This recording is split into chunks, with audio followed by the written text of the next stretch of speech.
What's up? What's up? What's up, everybody? So, I'm up here at the hospital with my oldest daughter, Kayla, who just had major surgery today. Was just released today about 4 o'clock from this very hospital at 4 o'clock today. She went home, and, when she was here, she was on pretty good pain medicine from the surgery. And she thought she felt better than she did because, she was not in any real pain. And, she doesn't listen to her mom and dad, who's like, Kaylee, your baby should wait because, you are on good medication right now and you don't really know what the pain level is. But she wanted to go home. So she went home. And when she went home, she, sat around for a few hours and started really hurting. Well, she started hurting really bad and had to come back up. So we've been here for about the past 3 hours, right? Well, these people have these signs. This is the biggest Karen and Darren hospital I've ever seen, y'all. They've got these signs all over the place that say, no aggressive behavior tolerated. Cursing, profanity, being loud, not following the orders of the nurses. Like, just weird stuff, man. And I knew from the get-go that was going to be a problem. You know what I mean?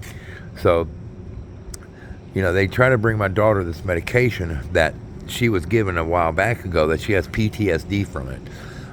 It was like Gemeparol or something like that, and Benadryl, and a couple other medicines. And she freaked out. She was like, "No, I can't take that medicine." And she went to try to explain to her, the nurse, why she couldn't take it. And the nurse cut her off. Was like, "Well, then I don't know what to tell you, young lady. I'll just go talk to the doctor," and walked out. Didn't even let my daughter finish what she was saying. To let her know, hey, I had an adverse reaction to this medication. I don't know if I'm allergic to it or if it's the combination of the two or what, but I had a very bad, my heart rate shot up to 240 beats a minute, and I felt like I was going to die. So I couldn't take it. She didn't even listen. It's like she didn't care. So I'm sitting in there, this nurse just left her sitting there. Did nothing for her. Nothing for her. So I'm sitting there, right? And I'm listening to my daughter just cry in pain. I don't know how many of y'all are parents, but that gets to you, especially a father. You know what I'm saying? Like, no, hell no. You know what I'm saying? So I calmly get up, walk out to the nurse station, and I was like, hey, can I ask what's going on? My daughter's in a lot of pain. And this Karen-ass nurse flips out on me talking about how she's not going to have me being aggressive with her. Why, and I'm like, wait, what? She's like, do I need to call security on you? And I'm like, honey, you can call whoever you want to call. Check it out. He took one spin in front of my daughter's doorway and looked in and saw me and kept on fucking walking. You know what I'm saying?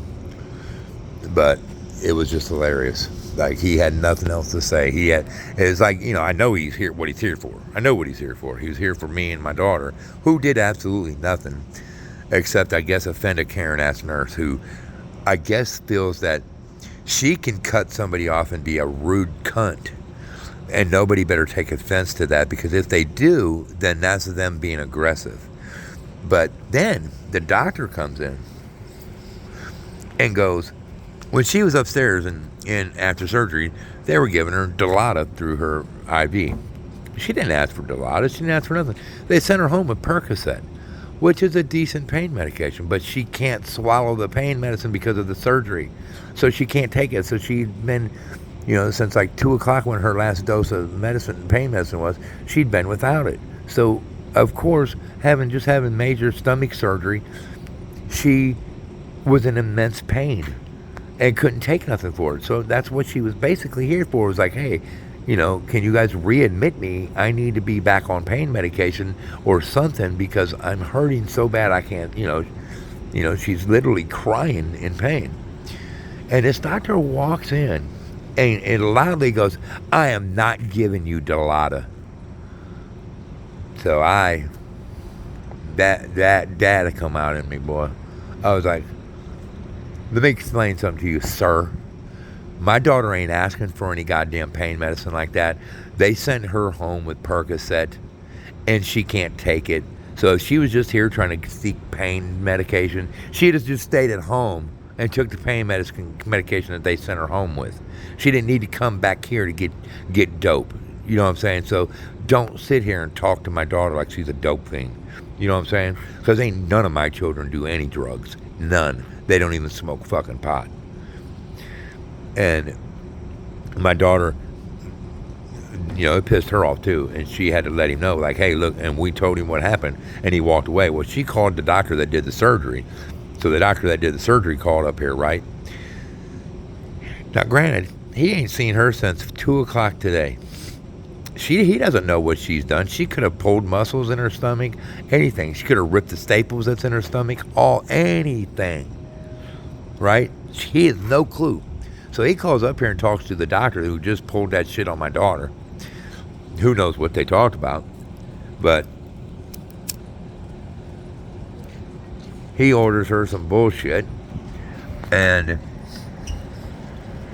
one of them is Toradol, which is some garbage ass pain medication. And I got that once in my butt. They put it in my butt and didn't even take the pain from the shot in my butt away. You know what I'm saying? So it's damn sure not going to take the massive pain that my daughter's in away.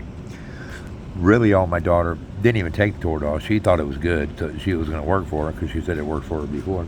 So she was willing to take it, but she asked the doctor if she could just get something for the burning. And he was like, sure. So she didn't even take the Toradol. She took the anti-nausea medicine they gave her and through her IV and the acid reflux medication, the acid reflux burning sensation she had.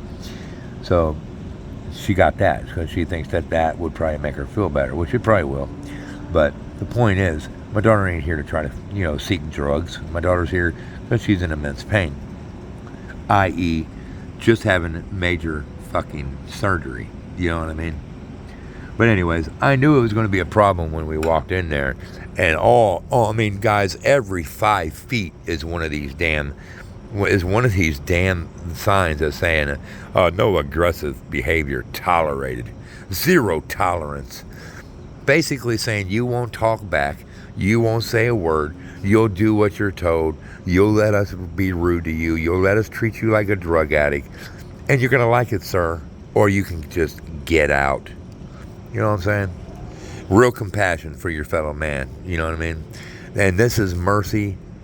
This is Mercy South in Fairfield, Ohio. I don't recommend anybody ever coming here. I will never come here. I don't come here anyway. I go to Fort Hamilton. They saved my life when I had a blood clot in my lung. So I would never come here anyway. I always go there. But some people don't like Fort Hamilton because their ER staff treat you like a drug addict too. You know what I mean? When I had the blood clot in my lung there, when I did, it was 10 or 12 years ago, they treated me like a drug addict too. They treated me like a dope fiend, like all I was there was for was drug seeking. Until the doctor come in with results from my blood work saying, okay, prep him, get him upstairs. He's going upstairs, he's getting admitted, he has a blood clot in his lung. Then all the nurses' attitudes changed towards me. But prior to that, they were treating me like a dirtbag that was just seeking drugs. You know what I mean? Same way they're treating my daughter in here. It's ridiculous. But no, I just thought it was funny, guys. They sent up a Butler County up here, and he's a supervisor. And he had nothing to say. He walked by our room 4 times, but never said nothing, just looked in there. And the whole time I'm in there running my mouth. I don't care. You know what I'm saying? You ain't going to sit here and treat my daughter like a piece of garbage on your foot. You're just not going to do it. You know what I mean? Especially when my daughter's sitting up in here hurting and in pain and crying in pain. You're not going to do it. You're not going to add stress to my daughter like that, and you're not going to treat my kid like that. Because if you do, you can just throw up your fucking hands and we can throw. You know what I'm saying? We can just throw fucking hands, cop, doctor, nurse, I don't give a fuck. You ain't going to treat my kid like that. It's just that simple. I don't give a shit. You know what I'm saying? Period. Bottom line. So I had to step out and I had to take a smoke break because I'm just telling you right now, I was getting riled up, boy. But anyway, all right, y'all. I've done it long enough. I'm sorry y'all had to hear that, but I just had to let it go. But Mercy South, Fairfield, Ohio, guys, don't come here. Do not come here. I repeat, do not ever come to their ER. All right, y'all. Look, I'm out of here. In news now. Look, oh yeah, here you go. Look, here's they rode up and the deputy rode up. It's funny shit. All right, guys. News now. How? I'm out.